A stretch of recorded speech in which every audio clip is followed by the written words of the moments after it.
के महामारी के कारण गत लगभग 50-55 दिनों में कई परिवारों में दुखद घटनाएं हुई।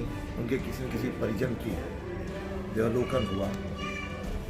इसके और इस लॉकडाउन के कारण और सारे साधन बंद होने के कारण भारतीय संस्कृति के अनुसार जो हमारे यहाँ अस्थि विसर्जन का महत्व रहता है, ये अस्थि विसर्जन नहीं कर पाए। मेरे मन में जो भी मेरे परिवार के सदस्य हैं, मेरे मन में आया कि इस अस्थि विसर्जन के कार्यक्रम की योजना बना करके इन सब की व्यवस्था की जाए।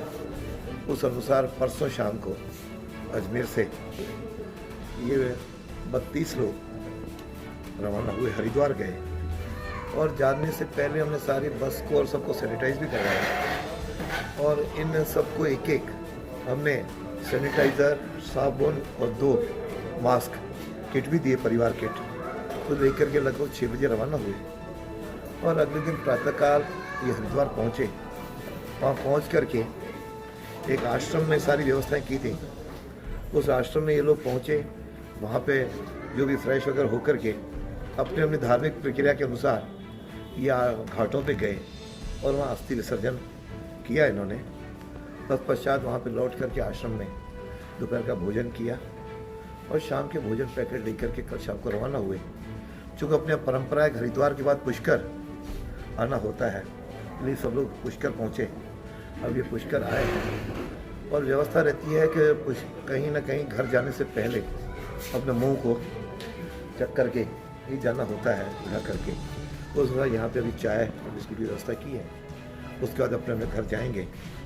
ईश्वर इनके परिजन जिनका देवसान हुआ उनकी आत्मा को शांति प्रदान करे, इनको भी संबल मिले।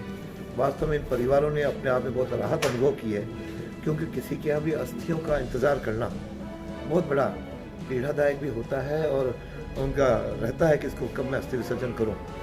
यह एक अवसर मिला क्योंकि वहाँ व्यवस्थाएँ हुई और अधिकांश सबकी अच्छी व्यवस्थाएँ हो गई। सबके मन में एक सांत्वना और व्यवस्था का प्रति है। तो मैं इस अवसर पर ईश्वर के चरणों में इस पुष्कराज तीर्थराज के यहाँ पे बड़ा अपने आप को भाग्यशाली मानता हूँ कि मुझे ये अवसर मिला और सबकी सेवा करने का, जो आज वहाँ से लौटे हैं। कोरोना ऐसी महामारी है, उस समय प्रत्येक जनप्रतिनिधि का ही नहीं, प्रत्येक जन का ये कर्तव्य बनता है कि इससे प्रत्येक पीड़ित या प्रभावित व्यक्ति की मदद कर पाएँ। सबसे बड़ी तो ये हुई कि लोगों के दुकान धंधे बंद हो गए, जिसके कारण से और कुछ जो डेली कमा करके खाने वाले वर्ग था और गरीब वर्ग था, इनके 2 समय के भोजन की व्यवस्था समाज करे। अलग अपनी संस्कृति में इसकी व्यवस्था रहती है, फिर भी मैंने 3 प्रकार के कामों का हाथ में लिया। सबसे पहले तो इस बीमारी से बचने के लिए सैनिटाइजेशन की आवश्यकता थी, तो अपने स्वयं के व्यय पर ऐसी 43 मशीनें जयपुर से व्यक्तिगत बैटरी ऑपरेटेड मंगवाई, जो प्रत्येक वार्ड और प्रत्येक गांव को कार्यकर्ताओं को दी और कार्यकर्ताओं ने स्वयं उससे हर गली मोहल्ले के अंदर सैनिटाइजेशन किया। उसके बाद भोजन की रहती है तो लगभग 10,000 सूखी सामग्री के किट्स बांट करके मेरे क्षेत्र के अंदर बटे। उसमें कुछ विधायक कोष, कोई भामाशाह। उसके अलावा भोजन बनाने की भी व्यवस्था की, जनता रसोई और अन्य माध्यमों से। वहाँ भी लगभग हमने 85,000 से 1 लाख ऐसे भोजन पैकेट बना के वितरण किया। वास्तव से मन को बड़ा एक सांत्वना होती है कि अपन इसके लिए करें। जनप्रतिनिधि के नाते तो कर्तव्य बनता ही है, लेकिन उसके साथ साथ और कई बार वीडियो कॉन्फ्रेंस द्वारा इन सब लोगों के हालचाल भी पूछते रहने का स्वभाव बनाया। और मुझे लगता है कि ये बीमारी हमको बहुत कुछ सिखा करके जाएगी। जो पुरानी भारतीय संस्कृति रही है उसका पालन करना सबके स्वभाव में लाना पड़ेगा। मुझे ध्यान है कि प्रातःकाल उठ करके अपन ईश्वर के दर्शन करते हैं और सुबह उठ करके योग व्यायाम का स्वभाव बना, जूते बाहर खोलने का स्वभाव बना, किसी को स्पर्श न करते हुए दूर से नमस्कार वो हाथ मिलाने वाली जो पाश्चात्य संस्कृति थी उससे छूट मिली। दाह संस्कार में भी अभी व्यवस्था बनी कि सबका दाह संस्कार हो। इस प्रकार की भारतीय संस्कृति के अनुरूप कई चीज़ें स्वभाव में आई। भोजन जो जहाँ साधारण थे अपन बच्चों को साथ लेकर के जो रेस्टोरेंट्स इत्यादि जाते थे, अब घर में ही पारिवारिक वातावरण में बना करके हम लोगों ने खाने का स्वभाव बनाया। एक सादा जीवन उच्च विचार की जो कल्पना अपनी संस्कृति में रही है, वास्तव में उसको पालन करने का समय भी आ गया है। कई ने पालन करना शुरू भी कर दिया है। मुझे लगता है कि कोरोना नहीं, यदि इसको कोरोनेश्वर कहूँ तो शायद अतिशोक्ति नहीं होगी, जो हमको बहुत कुछ चीज़ें जीवन में सिखा गई हैं। मुंह पे बहुत समय पहले से ही जैन समाज के साधु या जैन समाज के लोग इस मुंह पे पट्टी बांधा करते थे, अब ये मास्क के रूप में आया। तो कम से कम 3 चीज़ें, मास्क पहनना, डिस्टेंस पर रहना और साथ में एक दूसरे को नमस्कार करना, यह जीवन का अंग बने। और साथ में जो आयुर्वेद पद्धति थी जिसके आधार पे हम लौंग, काली मिर्च और तुलसी के पत्ते, अदरक, इन सब का महत्व, या ग्लौ, इनका पहले ध्यान नहीं आता था लोगों को। सुबह उठ करके चाय पी और उस अनुसार चलते थे। अब इससे काढ़ा बना करके जो एक अपनी इम्यूनिटी बढ़ाने का वह जो जगह है भाव, मैं समझता हूँ ये जीवन का एक अंग बनेगी कि हम हमारा जीवन आयुर्वेद पद्धति और अपना होम्योपैथी पद्धति तो मैं तो होगा नहीं, तो आयुर्वेद की दवाई ली और हम आगे बढ़े तो इस बीमारी को हम सफलतापूर्वक इसका मुकाबला इन सारी बातों से आगे करेंगे। अपनी जीवन शैली, भारतीय जीवन शैली का रूप लेते हुए हम सफल होंगे। निश्चित रूप से भारत में कोरोना हारेगा और भारत जीतेगा। और इसके साफ साफ दिखाई देने लगा है विश्व के अंदर, अमेरिका के अंदर स्वास्थ्य सामग्री कितने साधन है, कितना पैसा है, तो केवल पैसा ही जीवन में सब कुछ नहीं होता। इससे ये भी सीखने को मिला है पैसे के साथ साथ स्वास्थ्य और अपनी जीवन पद्धति भी बड़ी महत्वपूर्ण रहती है। तो पैसा तो अमेरिका के पास, इटली के पास बहुत ज़्यादा है, वहाँ लाखों की संख्या में लोग मर रहे हैं। तो उससे इसमें भारत 130 करोड़ का है और फिर भी एक भी व्यक्ति की, ये भारतीय संस्कृति को श्रेय दूंगा, किसी व्यक्ति को नहीं, कि जिसके आधार पर एक भी व्यक्ति भूख से किसी की मौत के समाचार नहीं मिला। ये हमारे लिए संतोषजनक है। हमारी संस्कृति का है कि पड़ोसी को भी 2 रोटी हम बांट करके खिलाएं। उस संस्कृति के अनुरूप ये व्यवस्था जमी और मुझे लगता है कि आगे भी हम सब मिल करके इसका मुकाबला करेंगे। सर, आप अपने स्तर पर सब कुछ कर भी रहे हैं, आमजन के लिए सहयोग भी दे रहे हैं। राज्य सरकार से क्या कुछ ध्यानाकर्षण के लिए आप अपील करेंगे इस मौके पर? मैंने राज्य सरकार से बहुत बार वीसी में मुख्यमंत्री जी को भी कहा, लेकिन मुझे लगा कि राजस्थान सरकार केवल केंद्र से पैकेज मांगने के अलावा कोई विशेष नहीं कर रही है। हालांकि राजनीति का विषय मैं नहीं बनाना चाहता था, लेकिन इसमें वास्तव में लग रहा है कि अभी आर्थिक पैकेज, वास्तव में ऐसे लोग जो दर्जी हैं, धोबी हैं, जो डेली कमा के खाते थे, उनको आर्थिक पैकेज इस सरकार को दे देना चाहिए था। मैंने मांग भी की थी और ये कर्नाटक सरकार और उत्तर प्रदेश सरकार ने दिया है कि प्रत्येक गरीब वर्ग के खाते में उन्होंने 5-5 हज़ार रुपये डाले हैं जिससे उनका जीवन यापन चल सके।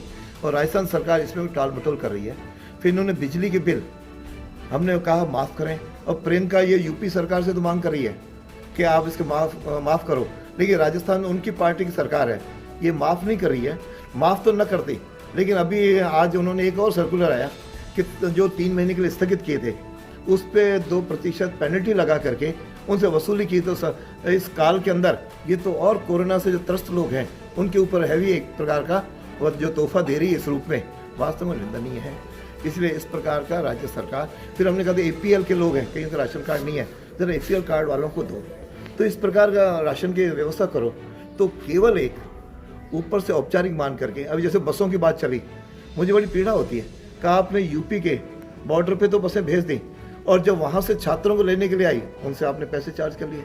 यहाँ के श्रमिकों के लिए तो बसें नहीं है, लेकिन अपने आका को खुश करने के लिए यहाँ से 500 बसें चल जाती। क्या रोडवेज उनके घर की थोड़ी है जो किसी व्यक्तिगत पार्टी के लिए चली जाए? असो रोडवेज का बिल कौन देगा? ऐसे कई विषय हैं जिनके निश्चित रूप से राजस्थान में सुधार की आवश्यकता है। और हॉस्पिटल्स की भी व्यवस्था कैसी है, मैं समझता हूँ कि उससे कोई बहुत ज़्यादा JLN के हॉस्पिटल में उस दिन सारा जो है ऊपर से प्लास्टर इत्यादि गिर करके कोई व्यक्ति घायल नहीं हुआ। वहाँ भी लोगों को क्वारंटाइन में 2440 रुपये खर्च हो रहा है, लेकिन उसमें कहीं व्यक्तियों को इस प्रकार का कोई व्यवस्था नहीं हो पा रही। इसलिए व्यवस्था में सुधार चाहिए और हम सारे जनप्रतिनिधि हम इस मुद्दे पे सरकार का सहयोग करते हुए इस कोरोना की बीमारी को हम लड़ना चाह रहे हैं, इनको भगाना चाह रहे हैं, ताकि आगामी जो 5-6 महीने का ये बीमारी तुरंत एक दिन में जाने वाली नहीं है। इस बीमारी में सतर्कता बरतते हुए अपने को जीवन जीने का स्वभाव बनाना पड़ेगा। हम सब लोग अपनी भारतीय संस्कृति अनुरूप जीवन जीने का स्वभाव बनाएं और साथ के अंदर ये जो प्रिकॉशंस है, सावधानियाँ, मास्क लगाना, डिस्टेंस के ऊपर रहना, व्यायाम करना और आयुर्वेद इत्यादि के काढ़ा लेकर के अपनी इम्यूनिटी बढ़ाना, इस प्रकार का, और सैनिटाइज़र का उपयोग करते रहना, यह अपने को स्वभाव बनाएंगे तो निश्चित रूप से हमारा आगामी जो भविष्य है भारत का वो उज्जवल होगा और मोदी जी के नेतृत्व में निश्चित रूप से भारत आगे बढ़ेगा। संकट के समय में सियासत से बाज आए राज्य सरकार। देवनानी ने हरिद्वार से आए श्रद्धालुओं की करी अगवानी। अजमेर उत्तर विधायक वासुदेव देवनानी ने राज्य सरकार पर निशाना साधते हुए कहा कि हर बात के लिए केंद्र सरकार की तरफ देखने के बजाय आम लोगों की मदद के लिए खुद भी राज्य सरकार को आना चाहिए आगे। देवनानी शुक्रवार को हरिद्वार से पुष्कर आए अजमेर उत्तर के 32 लोगों की अगवानी करने पुष्कर पहुंचे। देवनानी की ओर से अपनी ही विधानसभा क्षेत्र के 32 लोगों को भेजा गया था हरिद्वार। इन लोगों ने पुष्कर सरोवर की पूजा कर गंगा की भी पूजा की। सभी लोगों ने इस पहल के लिए विधायक देवनानी का आभार व्यक्त किया। देवनानी ने बताया कि शोकाकुल परिवार पर अस्थि विसर्जन की जिम्मेदारी होती है और लॉकडाउन में लोग सनातन धर्म की इस परंपरा का निर्वहन नहीं कर पा रहे थे। अब जब लॉकडाउन में छूट मिली है तो लोगों को हरिद्वार भेजने की पहल की गई है। पुष्कर के गौतम आश्रम में सभी लोगों को चाय नाश्ता कराने के बाद अजमेर के लिए विदा।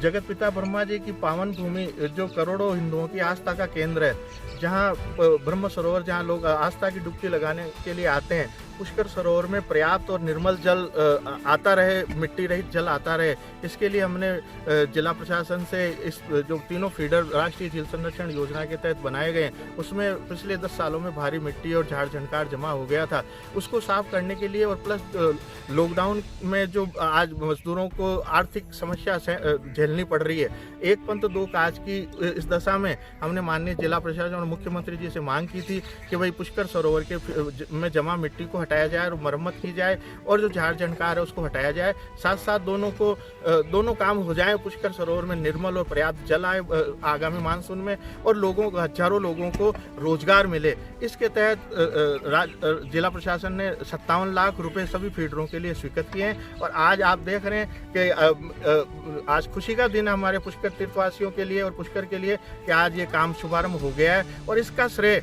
मैं मुख्य रूप से हमने मौखिक रूप से और लिखित रूप में माननीय जिला मंत्री, हमारे चिकित्सा एवं स्वास्थ्य मंत्री रघु शर्मा जी से भी हमने विशेष निवेदन किया, तो उन्होंने हाथों हाथ जिला कलेक्टर साहब को इसके प्रस्ताव बना के और इसकी स्वीकृति के लिए निर्देशित किया। तो आज ये उनका ये परिणाम है कि आज ये काम मौके पे प्रारंभ हो रहा है। तो हम उनका धन्यवाद और आभार व्यक्त करना चाहते हैं आदरणीय रघु शर्मा जी का कि जिन्होंने त्वरित कार्रवाई करते हुए एक पंथ दो काज का ये कार्य आज शुभारंभ करवाया।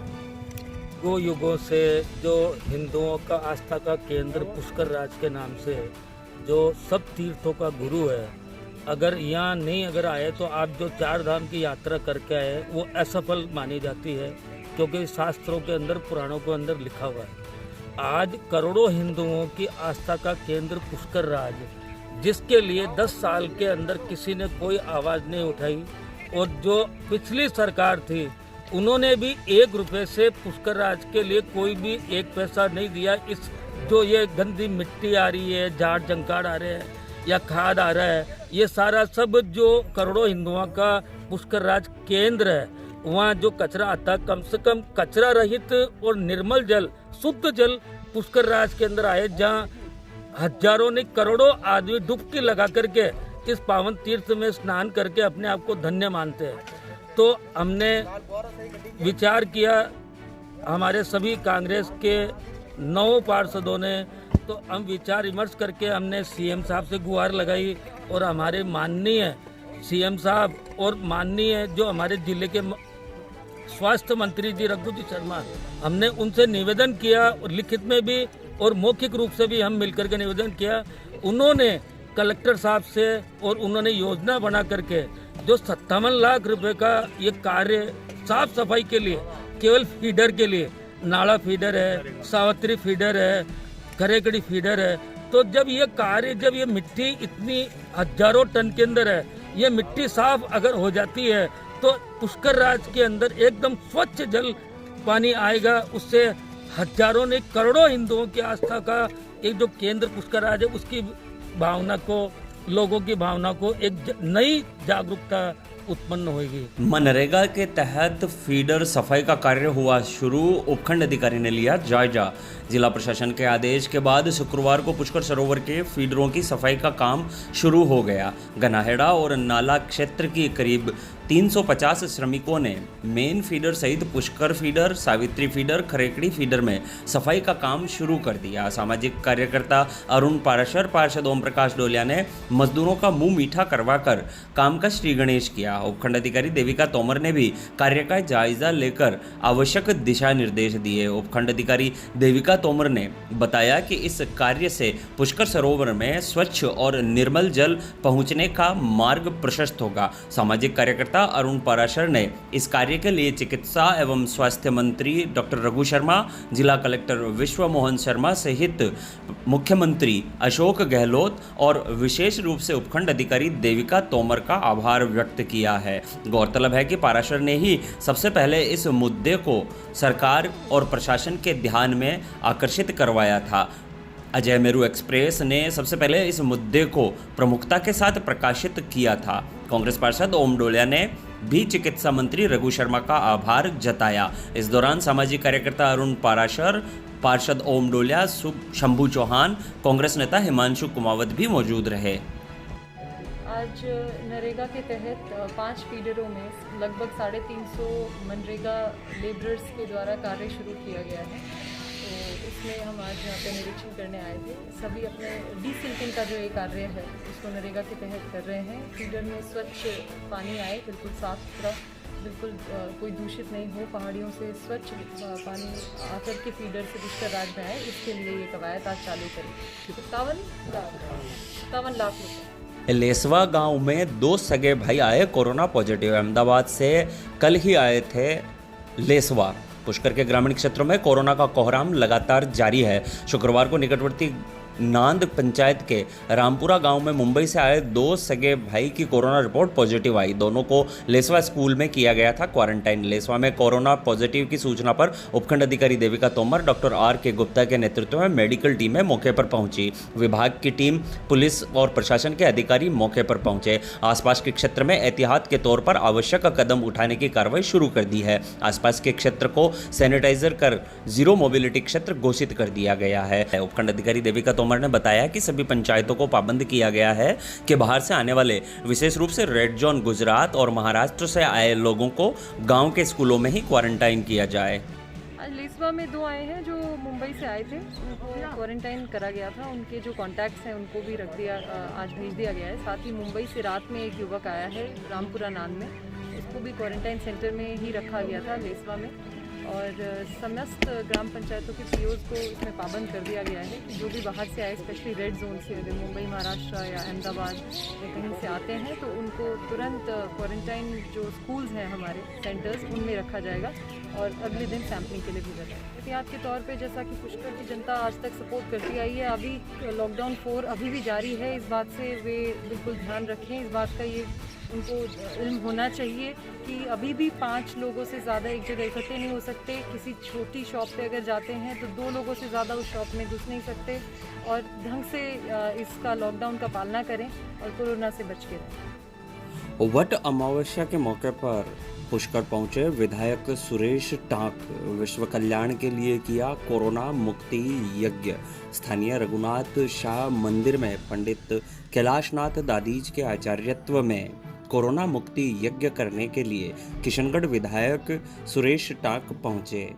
सुरेश टांक ने कोरोना मुक्ति यज्ञ में आहुतियां देते हुए भारत समेत पूरे विश्व के जल्द कोरोना संक्रमण से मुक्त होने की मंगल कामना की है। राम ब्रीम ब्रह्म सुसरे स्वाहा, राम ब्रीम ब्रह्म सुसरे स्वाहा, राम ब्रीम ब्रह्म सुसरे स्वाहा, राम ब्रीम ब्रह्म सुसरे स्वाहा, राम ब्रीम ब्रह्म सुसरे स्वाहा, राम ब्रीम ब्रह्म सुसरे स्वाहा, राम ब्रीम ब्रह्म सुसरे स्वाहा।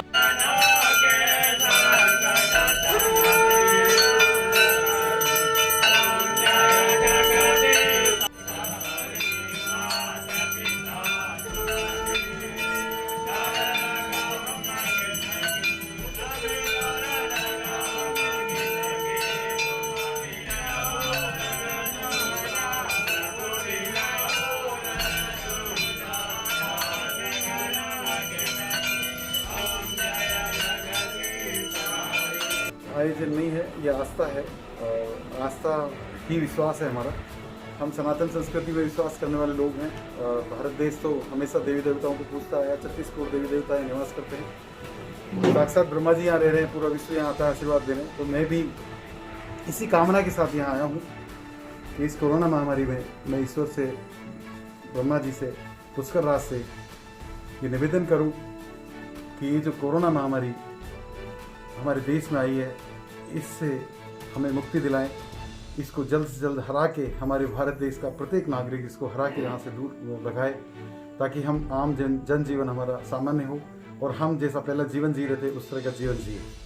ये मेरी सोच थी। और मेरे यहाँ गुरुदेव जो हैं कैलाश जी, आपका फ़ोन आया था मेरे पास। एक्चुअली फ़ोन तो इसलिए आया था कि जब मेरे मन में आया था लॉकडाउन के दौरान में बहुत सारे परिजनों ने अपने प्रियजनों को खोया था और उनकी अस्थियां विसर्जन होने से नहीं हो पा रही थी, क्योंकि रेलवे यात्रा, बस यात्रा सभी बंद थी। तो वो कहीं शमशान में पड़ी थी, कहीं लॉकर में पड़ी थी, कहीं मंदिरों में थी, कहीं और कहीं थी। तो हमारी हिंदू धर्म में मान्यता है कि जब तक हम हमारे परिजनों की अस्थियों को माँ गंगा में विसर्जित नहीं करते, जब तक हमारे घरों में किसी भी तरह का मांगलिक के काम नहीं होता, कोई भी पूजा पाठ नहीं होता, कोई भी नित्य कर्म नहीं होता, कोई भी शादी ब्याह नहीं होता। तो ऐसे में जिन पे बीत रही थी वो परिवार ही समझ रहा था। ये मेरे मन में आई, मेरे इष्ट ने मुझे प्रेरणा दी और तुरंत मैंने बात करी जिला कलेक्टर से, लेकिन थोड़ा शायद स्वीकृति में उनको लग रहा था नहीं दे पाएंगे। तो मैंने माननीय मुख्यमंत्री जी से बात की। मुख्यमंत्री जी ने तत्काल मुझे बहुत अप्रिशिएट करते हुए आज जिला कलेक्टर को निर्देशित किया उन्होंने कि जितनी बसों की आवश्यकता है उतनी परमिशन दी जाए इनको और इसको शुरू करें। तो ये पहल हुई मेरी तरफ से और अब मेरे माननीय विधायक बहुत सारे जो लगातार इस सेवा में लग गए, मैं उन सबको भी साधुवाद दूंगा। बहुत बड़ा पुण्य का काम है। और इसी काम के दौरान आदरणीय पंडित कैलाशनाथ जी पुष्कर जो विरासते हैं, उनका फ़ोन मेरे पास आया मुझे आशीर्वाद देने के लिए कि आपने बहुत बड़ा काम किया है, आपको बहुत आशीर्वाद मिलेगा। उन जो दिवंगत आत्माएं हैं उनका, उनके परिजनों का और पूरे राजस्थान राज्य के लोगों का कि आपने बहुत बड़ी पहल करी है। और इस संकट के दौर में अगर अस्थियां विसर्जन करके इन परिजनों को सुखद एहसास होता है तो इससे बड़ा कोई काम नहीं हो सकता। तो इसी भावना के साथ पंडित जी ने मुझे वापस आशीर्वचन दिया कि शनिवार अमावस्या बहुत बड़ा दिन है और इस दिन कोई अनुष्ठान हम करते हैं तो भगवान उसको सफलता देता है। मैं इसी कामना के साथ आज पुष्कर राज आया हूँ और मुझे पूरा विश्वास है कि आज की ये जो पूजा है ये व्यर्थ नहीं जाएगी और इस पूजा से हम ये जो दुष्ट कोरोना हमारी जीवन की संस्कृति को जो बदल रहा है, इसको यहाँ से भागना पड़ेगा। हमारे यहाँ की जनता, धन्यवाद देना चाहूँगा पूरे राजस्थान की जनता को, पूरे अजमेर जिले की जनता को, मेरे किशनगढ़ विधानसभा की जनता को। उन लोगों ने राज्य सरकार, भारत सरकार के दिशा निर्देशों की पालना करी है। लॉकडाउन में जो सरकार ने आदेशित किया था उसको पूरा पालन करके और उन्होंने कहीं न कहीं हमें इस बीमारी को और बढ़ाने से बचाया है। हम सब इसकी भागीदार हैं। अगर आज कोरोना से हम जीतते हैं तो इस जनता को सारा श्रेय जाता है, हमारी सरकारों को श्रेय जाता है, जिन्होंने समय समय पे हमें आदेशित करके, निर्देशित करके हमें इससे बचाने का प्रयास किया। लेकिन एक बात और मैं आपके चैनल के माध्यम से जनता को कहना चाहूँगा, कोरोना के साथ हमें जीना सीखना पड़ेगा। सरकारों ने हमें निर्देशित कर दिया है, हमें बता दिया है कि ये महामारी है और इसके लिए हमें सोशल डिस्टेंसिंग, फिजिकल डिस्टेंसिंग की पालना करनी पड़ेगी। हमें मास्क लगाना पड़ेगा अनिवार्य रूप से, सैनिटाइजर का उपयोग करना पड़ेगा, भीड़ का हिस्सा नहीं बनना है, भीड़ में नहीं जाना है। ये सब चीज़ें हमारा जीवन का अंग हमें बनाना पड़ेगा, क्योंकि अब वातावरण दूषित है और इस दूषित वातावरण में हम जितनी दूरियां रखें, जितना गैप रखें, जितना हम संक्रमण से बच सकें, तभी इस बीमारी से जीत पाएंगे।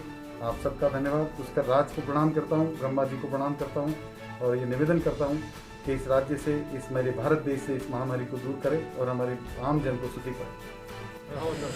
अजमेर दक्षिण विधायक अनीता बदेल पहुंची पुष्कर, विश्व कल्याण के लिए किया कोरोना मुक्ति यज्ञ। वट अमावस्या के मौके पर अजमेर दक्षिण विधायक अनीता बदेल पहुंची स्थानीय रघुनाथ शाह मंदिर, जहां पंडित कैलाशनाथ दादीज के आचार्यत्व में विश्व कल्याण के लिए भारत सहित विश्व के कोरोना रूपी संक्रमण से मुक्त होने के लिए कोरोना मुक्ति यज्ञ में आहुतियां दी।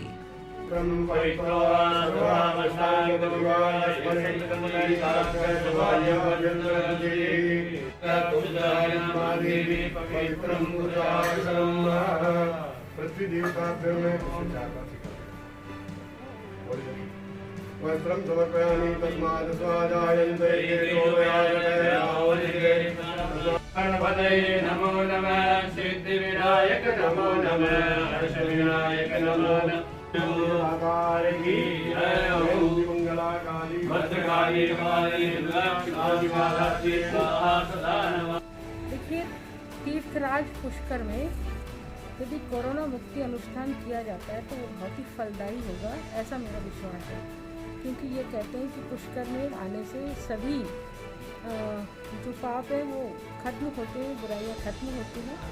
तो निश्चित रूप से ये कोरोना भी हमारे समाज के लिए एक बुराई है। इस बुराई को कैसे दूर करना है, ये वैज्ञानिक तरीके से तो हम सब लोग इसका पालन करेंगे ही करेंगे, परंतु हवन और यज्ञ की आहुति जब डलती है तो उसमें से जो गंध निकलती है, जो सुगंध निकलती है, वो हमारे वातावरण को शुद्ध करती है। और ना केवल वातावरण को शुद्ध करती है बल्कि पर्यावरण को भी शुद्ध करती है।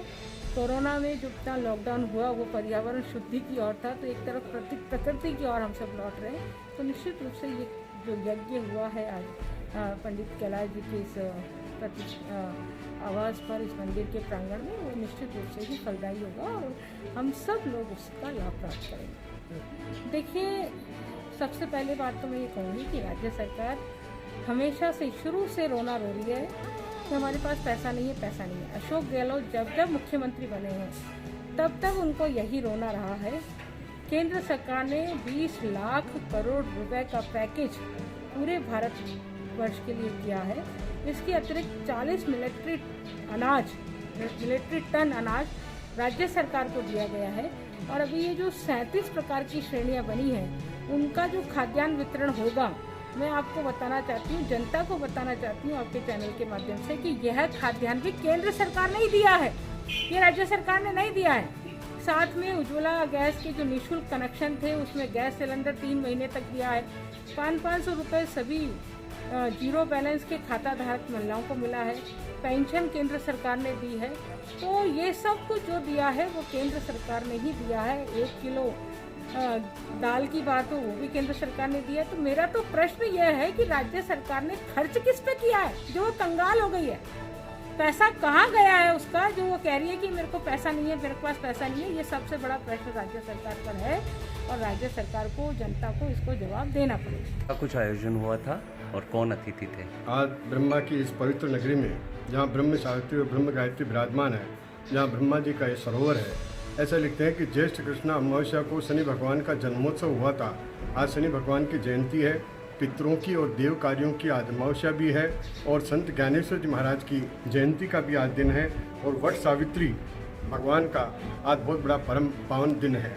ऐसे महान पर्व पर, इस महान पर्व पर मैंने आज जो है समस्त भारतवासियों के लिए, प्रदेश के लिए, विशेष तौर पर अजमेर और किशनगढ़, पुष्कर सभी जगहों के लिए कोरोना वायरस संक्रमण से जनमानस को सुख शांति मिले और ये रोग दूर हो, ऐसी सुख शांति के लिए सुबह माननीय वासुदेव जी देवनानी विधायक अजमेर एवं पूर्व शिक्षा मंत्री, उसके बाद विद्युत विभाग के CMD श्री VS भाटी महोदय ने और अभी किशनगढ़ के विधायक माननीय श्री सुरेश जी टांक साहब के माध्यम से हमने शंकर भगवान का अभिषेक किया, भगवान का शनि भगवान की पूजन की, हवन किया, यज्ञ किया, गणपति नवग्रह षोडश मातृका सभी देवताओं का आह्वान करके, पूजन करके और भगवान से प्रार्थना करिए कि वो समस्त हमारे भारत देश को, राजस्थान प्रदेश को कोरोना से दूर मुक्त करे और सबको जनमानस को सुख शांति मिले।